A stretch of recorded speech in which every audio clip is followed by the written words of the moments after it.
today we are starting with chapter 3rd of our book First Flight, and the name of a chapter is also the First Flight. This chapter it is divided in two parts. दो भागों के अंदर ये chapter है. हम first part इसका पढ़ रहे हैं, हिज फर्स्ट फ्लाइट. ठीक है.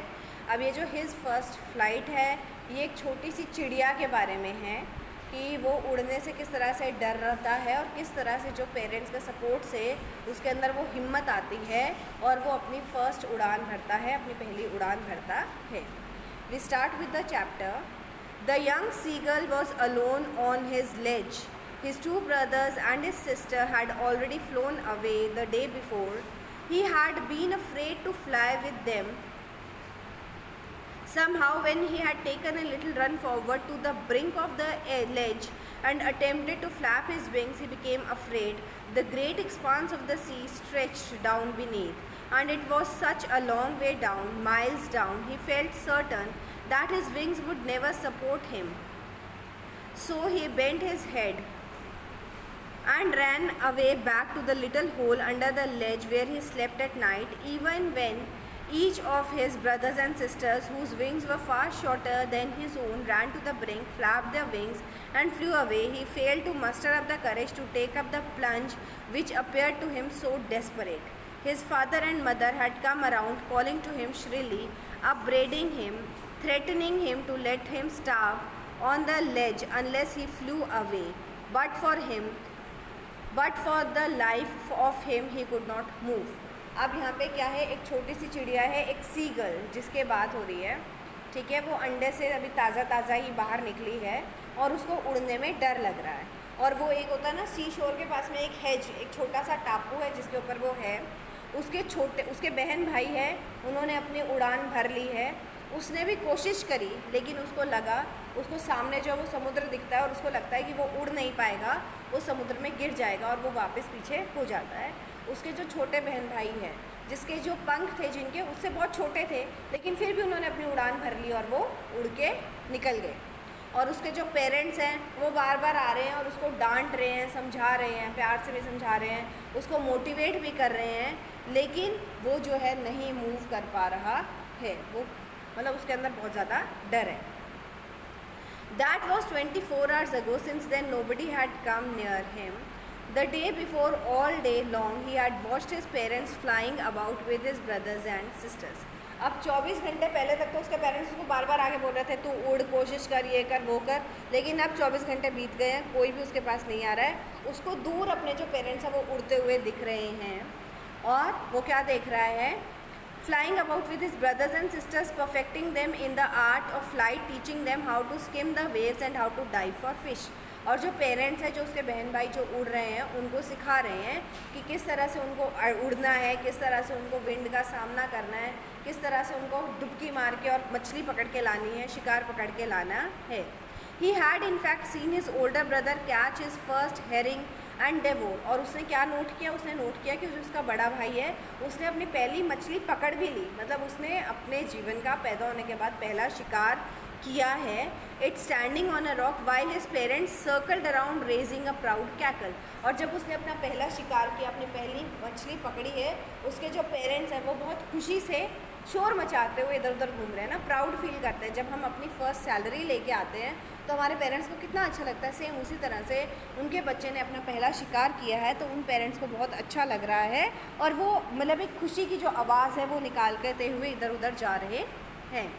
And all the morning the whole family had walked about on the big plateau midway down the opposite cliff, taunting him with his coward eyes.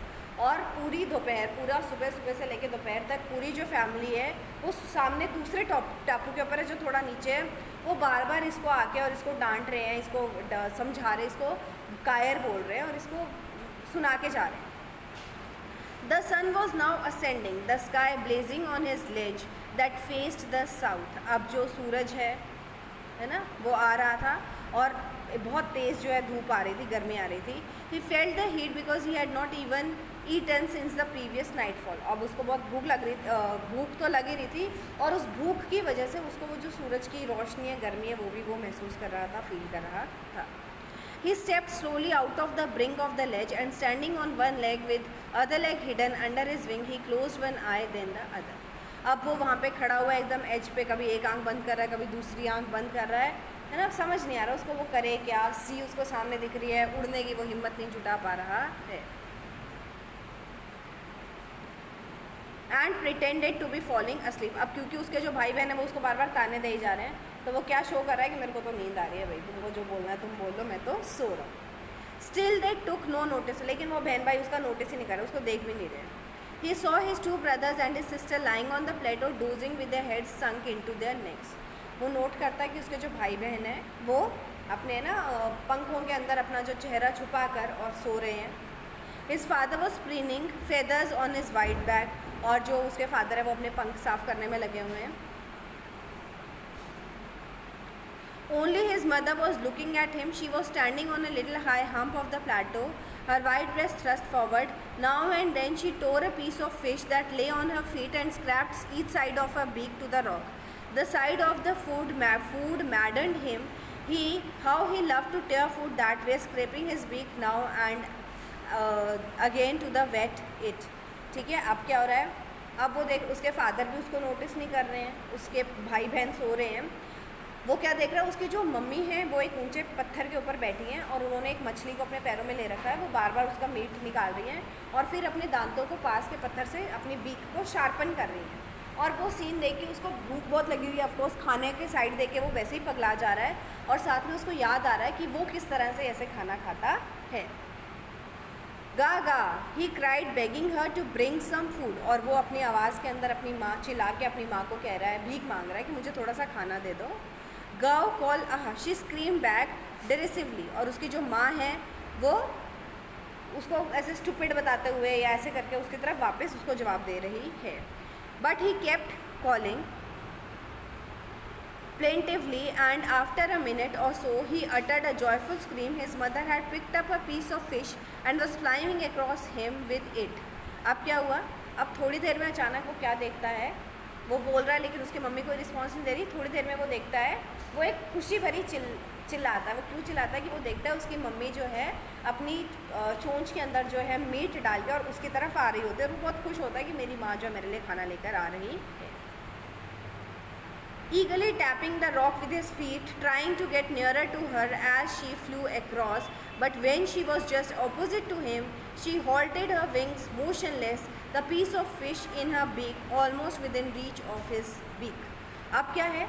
और वो है ना, जैसे होता है ना जब हम बहुत खुश होते हैं हम ज़ोर से पैर बजाते हैं, ताली बजाते हैं, चिल्लाते हैं, और वो ऐसे कर रहा है और बस उसको लग रहा है मेरा खाना मेरे पास आ रहा है, और उसकी मम्मी भी उसकी तरफ उड़ते हुए आ रही है। लेकिन जैसे उसकी मम्मी उसके तक पहुंचने वाली थी, उसके पास पहुंचने वाली थी, वो एकदम हवा के अंदर रुक जाती है, और जो मछली जो खाना होता है वो उसकी चोंच में होता है, और इससे बर्ड से थोड़ा सा दूर वो खाना होता है, और इसकी नज़र ये एकदम सोच में पड़ जाते कि अरे ये क्या हुआ, मम्मी क्यों रुक गई। He waited almost a surprise in wondering why she did not come nearer, and then maddened by hunger he dived at the fish. अब उसको एक मिनट के लिए तो उसने सोचा कि मम्मी ने ऐसा क्यों करा, वो क्यों नहीं आ रही, लेकिन अब उसको इतनी तेज़ भूख लगी थी कि वो सब भूल भाल के उसने एकदम से जंप करा उस फिश के लिए। With a loud scream he fell outwards and downwards into space. Then a monstrous terror seized him and his heart stood still. He could hear nothing, but it only lasted a minute. The next moment he felt his wings spread outwards. The wind rushed against his breast feathers, then under his stomach and against his wings. He could feel the tips of his wings cutting through the air. He was not falling headlong now. He was soaring gradually downwards and outwards. He was no longer afraid. He just felt a bit dizzy. Then he flapped his wings once again. He soared up, ga ga ga ga ga ga gao. Call aha. His mother swept past him, her wings making a loud noise. He answered her by another scream. Then his father flew over him screaming. He saw his two brothers and sister flying around him, curvating the banking and soaring and diving. अब क्या हुआ, जैसे ही वो अपने उस meet को पकड़ने के लिए कूदता है, वो क्या नोटिस करता है, एक बार का तो उसको लगता है कि अरे ये क्या कर दिया, मैं कूद गया और अब तो मैं नीचे गिर जाऊंगा, लेकिन अगले ही पल उसके जो विंग्स है वो फ्लैप करने लग जाते हैं और वो हवा के अंदर बिना डरे इधर से उधर ऊपर से नीचे आराम से डाइव कर रहा है, और उसकी मम्मी उसके आसपास डाइव कर रही होती है, और इतने में उसके फादर भी आ जाते हैं और उसके भाई बहन भी आ जाते हैं, और वो सब बहुत खुश होते हैं इसको उड़ता हुआ देखकर, और सब ज़ोर ज़ोर से चिल्लाने लग जाते हैं। Then he completely forgot that he had not always been able to fly. और उसके दिमाग से हमें निकल जाता है कि अरे मैं कभी फ्लाई नहीं कर सकता था, उसको लगता है मैं तो हमेशा यूं ही उड़ता आया हूँ. And commended himself to dive and soar the curve shrilly. He was near the sea now, flying straight over it, facing straight out over the ocean. He saw the vast green sea beneath him, with little reaches moving over it, and he turned his beak sideways and crawled amusedly. अब उसको नीचे सी दिख रही है, ऊपर मतलब he was very happy, इधर से उधर वो जा रहा है. His parents and his brothers and sister had landed on the green flooring ahead of him. They were beckoning to him, calling shrilly. He dropped his legs to stand on the green sea. His legs sank into it. He screamed with fright and attempted to rise again, flapping his wings, but he was tired and weak with hunger, so he could not rise. Exhausted by the strange exercise, his feet sank into the green sea, and then his belly touched it, and he sank no farther. He was floating on it, and around him his family was screaming, praising him, and their beaks were offering him scraps of dogfish. He had made his first flight. अब उसके जो parents हैं वो थोड़ा सा आगे green सी के ऊपर लैंड कर जाते हैं. वो वहाँ लैंड करने लग जाता है तो वो बहुत थक भी चुका होता है, उसने खाना भी नहीं खाया होता है, एग्जॉस्टेड होता है. उसको लगता है कि अले अब वो डूब रहा है और उसके विंग्स अब फ्लैप नहीं कर रहे, लेकिन वो फिर क्या नोटिस करता है कि वो उसके ऊपर तैर रहा है. He is floating on that. और उसके जो भाई बहन पेरेंट्स बहुत खुश होते हैं, तालियां बजाते हैं और सब उसको जो डॉग फिश दे रहे होते हैं. और इस तरह से उस सीगल ने अपने डर के आगे जीत हासिल करके अपनी फ़र्स्ट फ्लाइट को कंप्लीट किया. तो इस चैप्टर से हम सीखते क्या हैं? क्या हमें इस चैप्टर से सीखने के लिए मिला कि जब हमारे पेरेंट्स हमें सपोर्ट करते हैं और हम अपने कंफर्ट जोन को छोड़कर उसे बाहर आने की कोशिश कर लेते हैं, then we can do wonders. Nothing is impossible, we can achieve everything. अगर हमारे अंदर लगन है, जुनून है, हिम्मत है, लेकिन हमें हमारे कंफर्ट जोन को छोड़ना पड़ेगा. सपोर्ट बहुत ज़रूरी है. जिस तरह से और सपोर्ट के अंदर उसके अंदर ताने भी थे, उसके अंदर गुस्सा भी था, उसके अंदर उसको डर भी दिखाया जा रहा था, उसको ये भी कहा जा रहा था कि तू भूखा मर जाएगा, है ना. लेकिन क्यों? सिर्फ ताकि वो उससे मोटिवेट हो और वो अपनी उड़ान भरे. तो इस तरह से ये एक बहुत ही अच्छे एग्जाम्पल के थ्रू हमें सिखाया गया, हमें समझाया गया है कि हमें सपोर्ट के सहारे की ज़रूरत होती है और हम सब कुछ कर सकते हैं. ठीक है, डर के आगे जीत है. ये इस स्टोरी से हमें बहुत अच्छे से समझ में आ रहा है. I hope this chapter is clear to you.